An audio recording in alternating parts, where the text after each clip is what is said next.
If there's one advice I would give young couples in your 30s, one thing you should not do will be never take loans in your 30s. You don't know what damage you are causing, how you are contributing to the destruction of your wealth. Trust me, I have coached number of families, over 100 families in the last 2 years, families and individuals. And this one thing that bothers me is habit of taking loans. No one has the realization what a big mistake they make. I know this is the time when you want to buy things, buy a car, buy a house, and build assets. But friend, you're not building assets. You are actually you are creating liabilities for your future. Your current assets, which you are accumulating, will be nothing compared to the liabilities that you're going to build. Trust me, watch this video. This is a short video. I've made it very conceptual to make you understand why it is important that you don't take any loans in your 30s.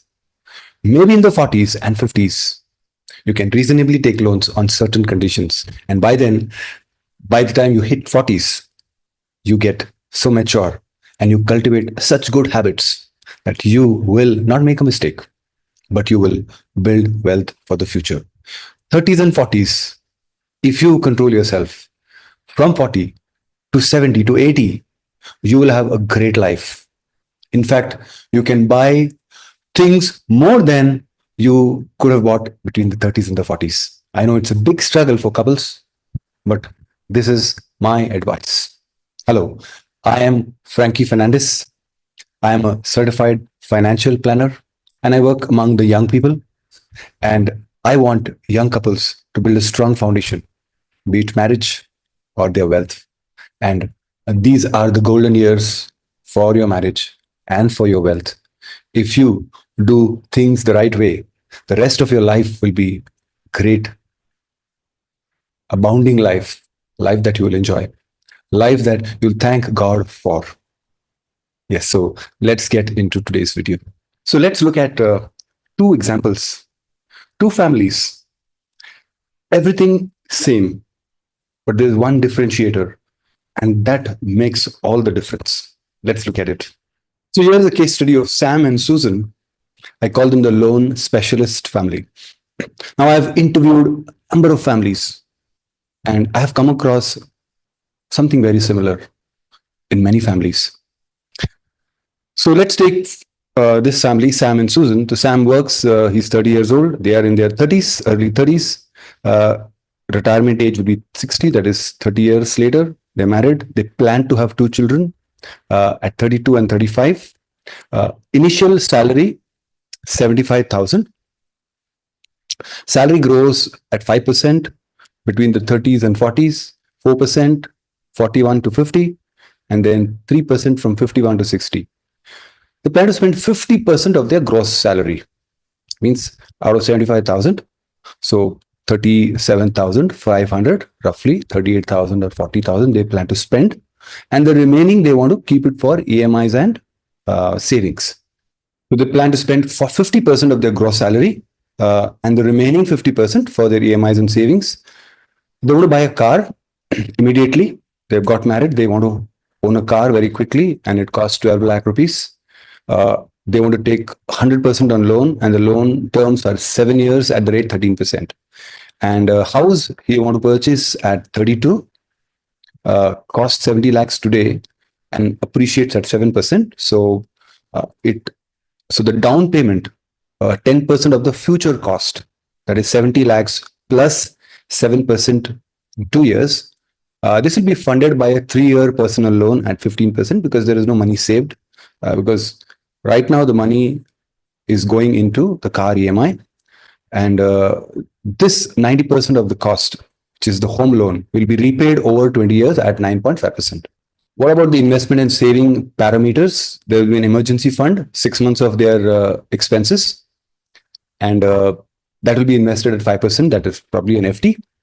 And the SIP investment returns, whatever the surplus they're going to invest, will be at 12% per annum, modest returns.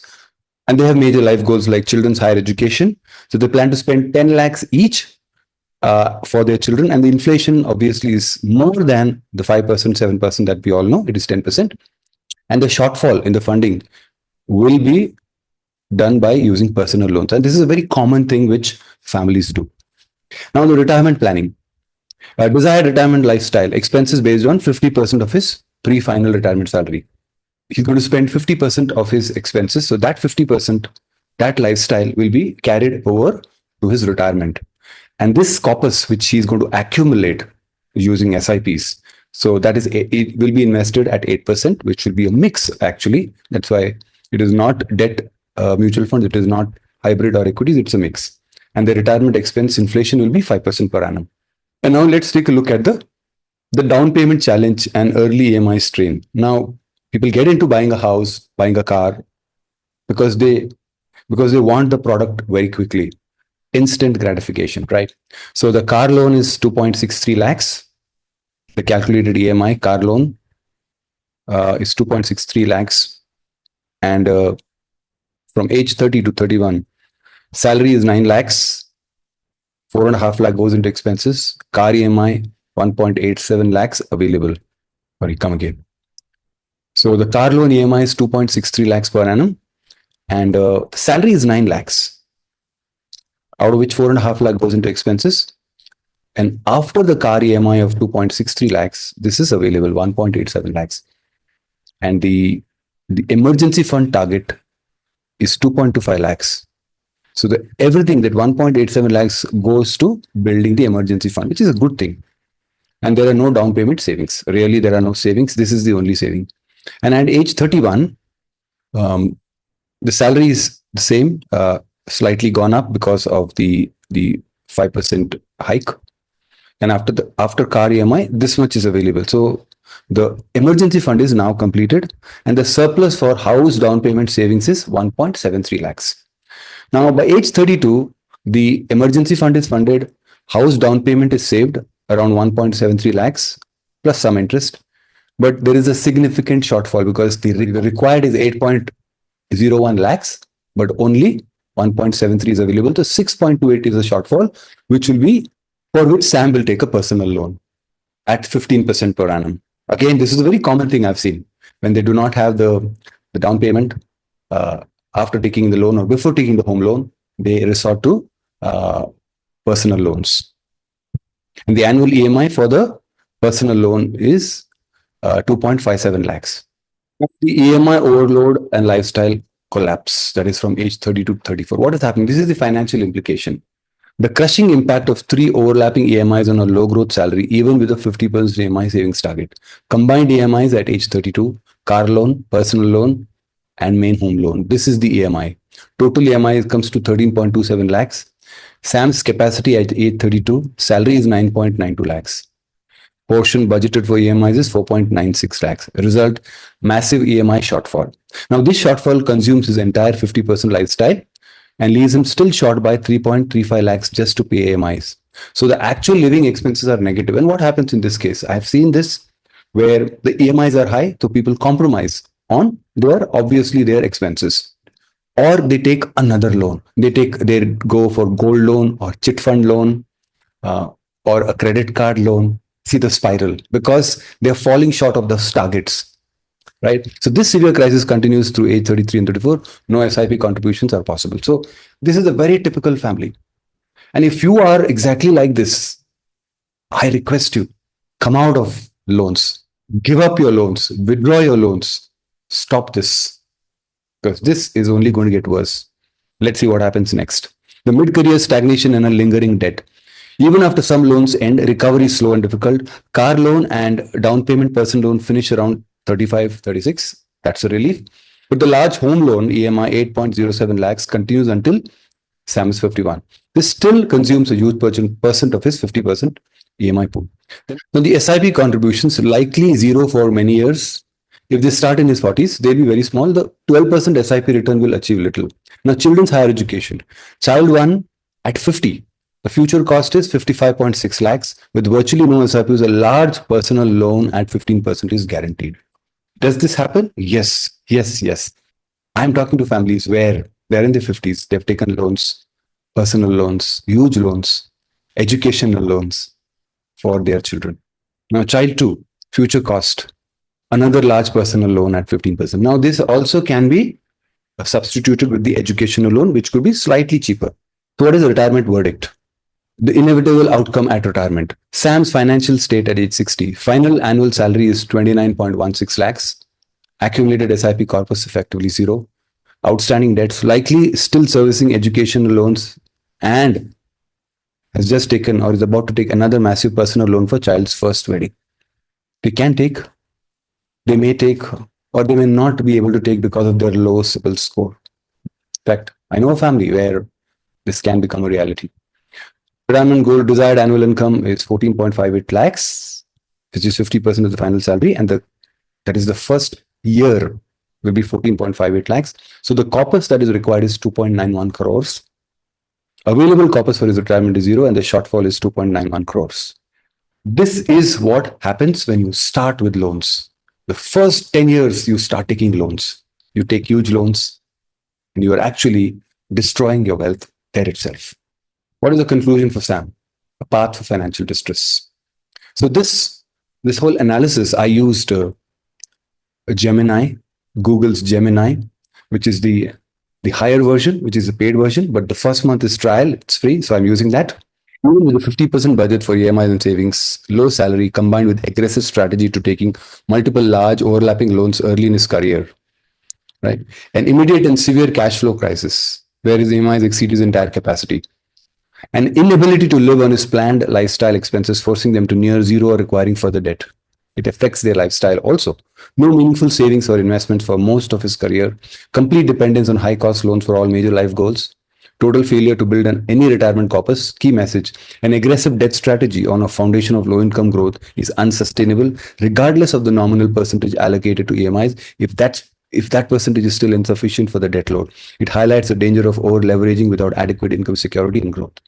Now, here what has happened is that simple salary is low and it is growing at a very slow pace, which happens in many families. What if the salary growth was bigger? Probably he would have made some investments, he would have had some little corpus. But again, what I've seen in families is when the salary grows, the lifestyle also increases. You take more loans. So it wouldn't really help. And if you see this family, they are deep into debt. They're into bankruptcy. I've just spoken to a family. They are bankrupt. They've got huge loan, 8-figure loan. So it's a very sad thing, sad reality, because they started with loans and the salary was not increasing. And it is not the salary really. You watch my last video, your salary won't make you wealthy or rich. It is your saving habits. It is your spending habits. Now let's take a look at another family, exactly the same salary, but different approach. Here's a case study of Amar and Komal. Everything same. Age 30, retirement 60. They're married, plan to have 2 children, same age. Initial monthly salary 75,000. Salary growth, same salary growth. Spending, same 50% also. They are also spending on their expenses. But remaining is saved. That's the difference. Saved and invested. Their approach to life is no loans between age 30 and 40.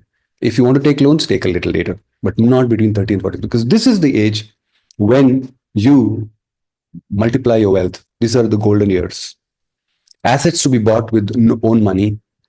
Car purchase cost 7 lakhs, appreciating at 5%. So since they are buying with their own money, they don't want to buy an expensive car. They want to buy a car which is 7 lakh. And SIPs, when they're able to, and they're going to purchase it outright from the SIP savings. Now, home loan, post age 40, aiming for outright purchase or a minimal loan, which is a good reasonable, which is reasonable. 50 lakhs today's, appreciating at 7%. So the strategy is purchase outright from SIP savings, if feasible. Example, around age 42 to 44. If a loan is taken, it would be for a small portion, short tenure, and paid off well before retirement. For this scenario, we'll aim for an outright purchase by delaying it sufficiently to demonstrate the power of savings, right? So this is a mistake which I made. I bought houses for my 20s and 30s. Biggest mistake of my life when it comes to finances. I should have done it after 40. In fact, after 40, I started saving and investing uh, in SIPs. So emergency fund 6 months is built in the first year itself, and the SIP returns are 12% per annum for all the surpluses after creating the emergency fund. Major life goals, same like Sam and Susan's family. Retirement planning, identical to Sam, same. Everything remains the same. Now let's look at the financial implications. The emergency fund is built, right? The emergency fund is built, uh, and then 50% of our rapidly growing are invested in SIPs at 13%, 12, 13% here. Car purchase example, age 34, the inflated cost. So the cost of the car is 9.26 lakhs, which is purchased at age 34 with the SIP money. By age 40, Amar has a significant SIP corpus over a crore, even after purchasing the car. See the difference? See, compare Sam and Susan. They used their 30 to 40, they messed up, they destroyed. But here, by the age of 40, he has a car of his own and he has got a crore corpus. Now he can think of his house. Now the house purchase is at age 42. The house costs 1.4 crores. Down payment is 84.5 lakhs, which is comfortably paid from his large SIP corpus. He's paying 60%. The 40% he's taking a loan, which is fine because the AMI is just 9%. And remember, if he gets tax exemption, it'll further go down. And even if he does not get tax exemption, for example, if he's in the new tax regime, his investments are earning 13, 14, 15% probably. So, which is fine. The EMI is well within his 50% savings. And SIPs continue to grow, now also benefiting from the further salary base in his decade, which is 8% growth. The home loan is on track to be paid by age 57 before he retires. You see the difference? Huge difference. Now, funding of the goals. By the time children's education expenses rise, Amar's SIP corpus is very large. 55.6 is the education children have. The first child and the second child is also similar at 850 and 53. And they can be easily funded from SIPs. They don't need any loans. Home loan paid off by age 57. This frees up significant cash flow in the crucial pre-retirement years. Now, the children's wedding, first wedding at 1.44 crores, comfortably funded from his substantial SIP corpus. Second wedding at age 63. And the future cost is again 1.44 crores, 1.44 crores, which will be funded from his excess retirement. And what is his retirement corpus? Let's take a look. The retirement corpus is 15.55 crore. And how much does he need? He needs only 12 crores. So there is an excess of 3.5 crores. This 3.5 crores, a part of it will be used for the wedding, 1.44 crores. He has no debt, utilizing the existing retirement surplus, right? So, and then 3.59 surplus identified at age 60 is specifically available for goals beyond his core retirement, right? This surplus, as part of his overall retirement portfolio, would have continued to grow at 8%, right? So this 15.55 is growing. At 60, it is 15.55, but it is growing. And therefore, despite paying, now he's got around 4.52 crores. Now the surplus, which is 3.59, has grown to 4.52 crore. It covers the wedding cost, and then he still has 3.08 crores. What a beautiful way of living. No loans. It feels like a dream, but it is not a dream. There are families who are actually living like this. If you are in your 30s, you want to see this, you will have to exactly live like Amar and Komal. Between 30 and 40, don't take loans. Never take loans. You will destroy your wealth. Watch my video, Golden Years, Golden Decade, because 50% of your wealth is created. Your retirement corpus is created between 30 and 40, 50% of your wealth. So what's the difference between Sam, Susan, and Amar and Komal? Sam and Susan lived for instant gratification. They wanted things quickly, enjoy life quickly. Whereas Amar and Komal believed in delayed gratification. They were willing to wait. Sam and Susan, buy what you like. Even if you don't have the money, take loans. And Amar and Komal, buy only things where you have the money. Never take loans. See the philosophy of life, which made the difference. Buy car, home at loans and use the savings for EMI. Right? 50% of the savings, use it for EMIs. Amar and Komal believe that don't buy anything but save for the future. Sam and Susan, after buying all things you want with loans, then start saving. That means savings begins after loans. Amar and Komal believe that save first and then buy what you want.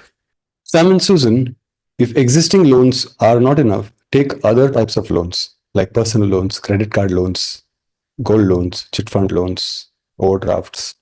Amar and Komal invest in new products after proper financial education. They are exploring new investment products and not loans. Sam and Susan say, they say enjoy 10 years with car, home, and other things and impress everyone. That is kind of life many live. Amar and Komal, work hard 10 years, even if you don't have a car or home. We don't live to impress others. And finally, because of all this, they don't have any children's education corpus, nor their marriage corpus, nor retirement corpus, and struggle the rest of their life. Whereas Amar and Komal, huge corpus for children's education, their marriage, retirement, and enjoy the rest of your life. In fact, right from 40 to probably 90, they enjoy because they have saved, they have a very good lifestyle. So, friends, what kind of a lifestyle you want to have? You have to choose today, whether it is Sam and Susan or Amar and Komal. What you would like to become, it's up to you. You have seen that having loans and no loans, how a big differentiator it is. Big differentiator. And I know many families deep in debt, but I know families which are really enjoying their life because they are living very light. They have less health problems. Here, there are people with diabetes, blood pressure because of the stress. Here, they are living, enjoying life. We also had loans, home loans. Except for home loan, we didn't have any loan, and we really enjoyed our life. And even if I had not taken that home loan, probably I would have enjoyed life much more. I would have had much more wealth. So, friend, you decide what you want to do. If you are a young family, I encourage you, I urge you, don't take loans in the first 10 years of your married life. I hope you liked it, you enjoyed, you learned. Please let me know whether you liked it, learned. Please share me in the comment box. And thank you for watching this full video. And I'm sure this will help you. It will bring a big change in your life. And if you are new to this channel, if you have never subscribed, I encourage you to subscribe and continue watching such videos. I want to help young families. We would like to help young families. All the best.